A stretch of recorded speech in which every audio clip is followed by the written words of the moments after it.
তা কি কবিতা শুনাবা আমাক? মই হেমবৰুৱাৰ মমতাৰ চিঠি কবিতাটো শুনাম। এয়া মম এডাল জ্বলাই লৈছোঁ, আজি বহুত দিনৰ মূৰত তোমালৈ চিঠি লিখোঁ বুলি। বাহিৰৰ উৰুঙা বতাহ জাকে মমডাল আহি কোবাইছেহি। চাওঁ খিৰিকীখন জপাই দিওঁ। 7 বছৰৰ আগৰ কথাবোৰ তোমাৰ বাৰু মনত আছেনে? আমি যে নতুন জীৱনটোৰ পাতনি মেলিছিলোঁ। মোৰ গাত সেই অচিনাকি নিচা বাৰুকৈ লাগিছিল। সিদিনা আছিল কাতিৰ কুঁৱলীসনা এটা কোমল পুৱা, আৰু সন্ধিয়া মই তোমালোকৰ ঘৰলৈ নকৈ আহিবৰ দিনা আকাশৰ মেঘৰ মোহনাত হালধীয়া জোনটো নাওখন হৈ আমাক যে ৰিঙিয়াই মাতিছিল তৰাৰ দেশলৈ। মই লোৱা কঁকালৰ ৰিহাখনলৈ তুমি বাৰু কিয় একেথৰে চাইছিলা? মোৰ কেনে লাগিছিল জানা? তুমি যে কোনোবা দূৰ বিদেশৰ স্বপ্নটোৰ আলোকৰ মানুহ, আৰু মই যেন তলসৰা এপাহ শেৱালি। সিদিনা মোৰ মন সাগৰত এৰি অহা আৰু আহি পোৱাৰ অলেখ ঢৌৰ কঁপনি জাগিছিল। তোমাৰ জানো এইবোৰ কথা মনত নাই?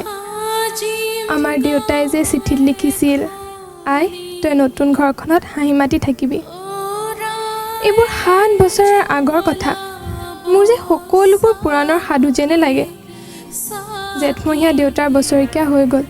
তোমাৰ বাবুলে এতিয়া বৰটো হৈছে। তাৰ ওপৰ পাৰিত ডালিম গুটিত যেন দাদুকনি গজিছে। সি মোক একেবাৰে এৰিকে নিদিয়ে। কেতিয়াবা মোৰ যে ইমান খং উঠে। তুমি নাই নহয়, সেইকাৰণে। সি বাৰু মোৰ বগা সাজযোৰলৈ এনেদৰে তধা লাগি চাই থাকে কিয়? তাৰ উপজাইৰ পৰা এইযোৰ কাপোৰ চিনাকি, সেইকাৰণে নহয়। বাবুলে এতিয়া বৰটো হৈছে বুজিছা? আৰু ডাঙৰ হ'লে তাক স্কুলত নাম লগাই দিম। সি স্কুলত থকা সময়খিনি মোৰ যে বুকুখন উদং হৈ থাকিব ভাই। আৰু কি লিখিম, বিশেষ একো নাই। মোৰে শপত, তুমি যিদিনা উলটি আহিবা মোক আগতীয়াকৈ জনাবা দেই। মই বুক দৈ দিব তিয়াই গৈ বুঢ়া লুইতৰ বুকুৰ পৰা তোমাক ৰিঙিয়াই মাতিম। তুমি যিদিনা উলটি আহিবা মোক আগতীয়াকৈ জনাবলৈ নাপাহৰিবা দেই। মৰম ল'বা, ইতি মমতা। আকৌ এবাৰ বুজিছা, মাঘৰ বিহুৰ জুইকুৰা বৰ ৰঙাকৈ জ্বলিছিল।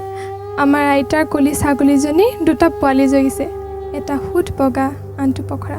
নমস্কাৰ।